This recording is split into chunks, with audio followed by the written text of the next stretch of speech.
Almost. Almost. Almost. But the improvement is remarkable. And I think that also is congratulations to the government for enforcing the law, because we all need the law to be enforced on us.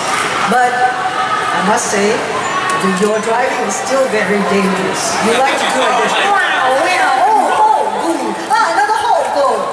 It's very reckless driving. And as a pedestrian, I don't know where to look anymore. So it is for your own safety that we are doing this awareness program.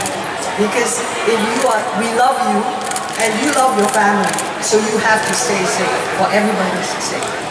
So there is improvement, but there needs to be much more improvement. And I think this is common sense. I think all of you know the right things to do. You just have to put good behavior in practice.